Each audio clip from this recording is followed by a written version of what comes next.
Hey, what's going on, guys? Welcome back to the 10th edition of Monster Tamer News. Now, just before I begin, I wanted to say thank you for making this series what it is. I've gotten a lot of positive feedback from the community regarding this segment, and it really makes me happy to hear. It's kind of crazy to think that this transformed from the TenM weekly reset videos, which only spanned a couple of minutes, if that, to a full-fledged staple of the channel. So once again, thanks so much, guys, and let's jump right into it. We've got a lot going on this week. We got new monsters, new Monster Tamer games, etc. So as usual, sit back, relax, and enjoy. First things first, we're going to start things off with some Monster Sanctuary news. The devs over at Morai have announced that the Monster Journal is going to receive an image overhaul, much like what we saw with the previous NPC overhaul. The images will be upgraded and improved to be more modern, and all in all, it's nice to see that the devs will actually go back and fine-tune previously completed aspects of the game to make it even better. The most interesting piece of news regarding Monster Sanctuary, however, is that there is a new area that was revealed, once again on Twitter, that is called the Mystical Workshop. From this video here, as well as the tweet itself, we can see that it's a steampunk themed area that will feature, and I quote, many new construct type monsters. This update's going to hit the early access in roughly 2 weeks. Over to Koromon, the devs over at Tragsoft have teased this image of a silhouette of what they're saying is a new evolution to a Koromon we know, specifically a third stage. So if I were to guess, given the normal typing, I'd say it's likely an evolution of our motto. Given the stature and the change to it being bipedal upon evolving into Armadillo, I'd say that it's quite likely that this is the third stage of that evolutionary line. Either way, we are going to get confirmation at some point today, so perhaps even before this video comes out, we'll actually know who it was, so it's just a matter of time at this point. In Nexomon news, the devs recently showcased 5 new fire-type Nexomon that will be present in the upcoming Nexomon Extinction title. First up is Kulfur, which is described as a scorching pebble with a magma core that functions as an eye. Then Pongo, which are said to live in herds at the slopes of steep mountains using their firewall to keep them warm. Flizzard are said to glow at night after gathering enough heat and are said to be most active on the hottest of days. Tiki can be found in, and I quote, dark ruins, caves, and ancient villages, pretty fitting for its theme, and are said to stay away from active towns as they can easily start fires. And finally, we get the Porklet evolutionary line. Now, Porklet apparently uses its fat to power its fire attacks, so I guess it's kind of like fuel. Hoglet, its evolution, are said to be more agile than they appear and will hop back and forth while in battle to keep their stamina and fire up. And then Barborico, if I'm pronouncing that correctly, sheds all the baby fat and is described as being a bulked and strong Nexomon with blazing skills. It'll be really interesting to see how these Nexomon stats play out, specifically with the Porklet line. The first one seems to be slow and perhaps tanky. The second one seems to be a fast sweeper. Then the third seems like a powerful physical tank with perhaps high damage output and somewhat of a bulky defense, but again, only time will tell. They also showed an image of what the Nexomon Extinction physical copy cases will look like for both PS4 and Switch, so if you were wondering about that, here you go.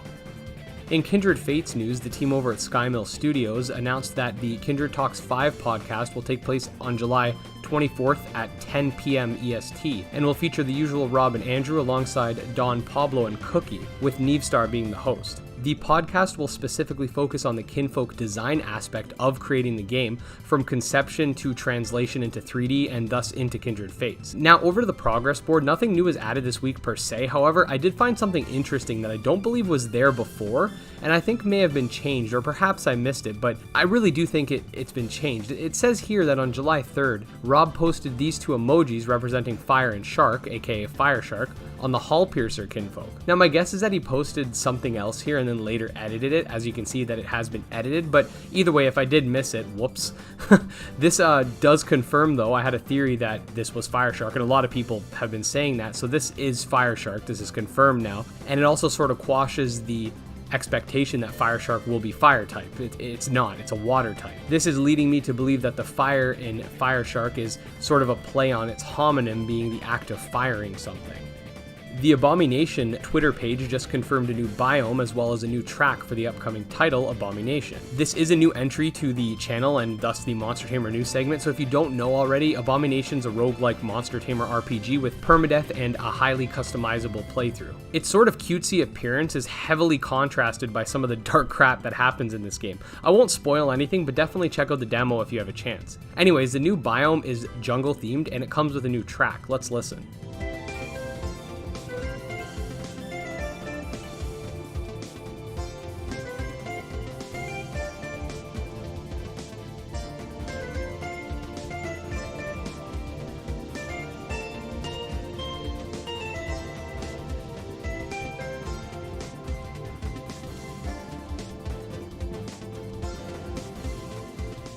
Next up, we got some Siralim news, specifically from the Thylacine Studios Podcast, and in it, Zach took the time to explain how world bosses will work from a battling perspective, with the example he used being a Hydra, and basically the world bosses will be these large enemies that take up 6 slots on the enemy side of the field, and in this specific example of the Hydra, each of its heads can attack, and when killed, they'll sort of duplicate until there's a total of 3 heads. This opens up the room for specific strategies tailored towards each boss. Specifically for this one, callously hitting the various heads and destroying them is a no-no, because you could potentially end up fighting 15 heads, with 3 being in each of the 5 slots. Its body takes up a separate one. The way to beat this one is to sort of take each head out at a time to avoid being overwhelmed. The world boss mechanic was originally going to have an online component where the boss would spawn at a random time in a random realm, and everyone playing the game could fight it together, though Zach opted to remove the online component of it, as it would essentially cause some of these bosses to spawn while players are maybe at work or just off the game, making it sort of up to chance. And it'll sort of suck for a lot of people who won't be able to participate due to having other responsibilities. Tavern brawls were also planned on being replaced with a new unspecified system that involves something other than direct PvP, as after a survey, over 90% of Siralim players stated that they either didn't care about the feature or they hated it, so it also makes sense to remove it and replace it with something perhaps more enjoyable for the dedicated fan base. Zach then goes to state that Siralim Ultimate will feature an event calendar that will showcase upcoming in-game events, and creatures will no longer be a part of those events, as missing out on the creatures sort of goes back to the last thing we were talking about. It's something he wants to avoid. The rewards will be cosmetic only, so they still will have some timed in-game events, but not the bosses and no monsters involved. I haven't specifically played Siralim 3 just yet, so I don't really have an opinion on the specific changes that were made, but if you're a long-time fan of the series, I'd love to hear your opinion on some of these changes. Next up are a couple new games that recently have surfaced within the Monster Tamer genre, and though we don't have a whole lot of information on these games, we do have some short clips that I'd like to explore. The first game is Mithran, a Monster Tamer action-adventure title where you collect various, Mithran. There's a couple of clips on their Twitter page, as well as in our subscriber Discord. We have 2 developers in there who have been posting regularly to the Mithran channel, so just another reason to come hang out with us. But basically, they have a training minigame, which you're seeing on screen, and they also have the first Mithran reveal, being this creature named Raccoon. Here's a little work in progress animation for it.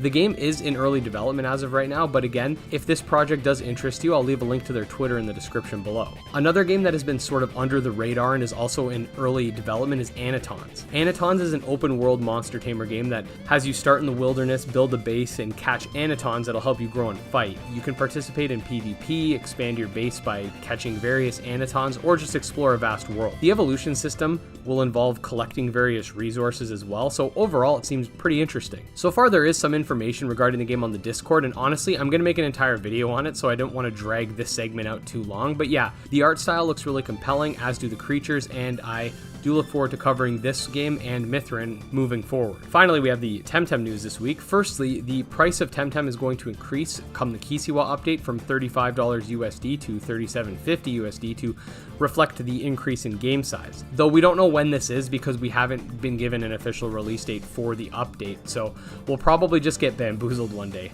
This week's reset's going to focus on ×3 Luma odds for Ochlura and Raber, with Ochlura spawning at a 60% rate and Raber a 50% rate. Both will have a 10% chance to have an egg move, and it's going to cost you 2100 Pansuns for 10 Psy cards. The free time rewards will net you 2 Psy cards for 70 releases, 15 Sea Salt, which are basically just an item you can sell for 300 Pansuns each, for 150 releases, 4 Enhancer Mangoes, which give you 20 special attack TVs for each for 300 releases, and 450 releases will net you 2 Telomere hacks for speed. So overall, a pretty decent week for sure. Hey guys, just a quick interjection here. Michael over at Ploxmon's kind of bamboozled me with some last minute info, but anyways, last week we saw a silhouette of a new Ploxmon's, and I had speculated that it perhaps had something to do with King Neptune due to the crown looking trident thing on its head. Well, meet Neptune. Neptune is said to summon waves upon its enemies, causing them to be cleansed of their stat boosts, and in return boosts itself. Pretty cool design if I do say so myself. But anyways guys, that's pretty much it for this week's edition of Monster Tamer News. Once again, thanks so much to everyone who takes the time to watch this segment, and here's to episode 10 and many more. If you did enjoy the video, make sure to like and subscribe, follow me on Twitter at GymLeaderEd, check out our subscriber Discord, links in the description. Until next time, peace.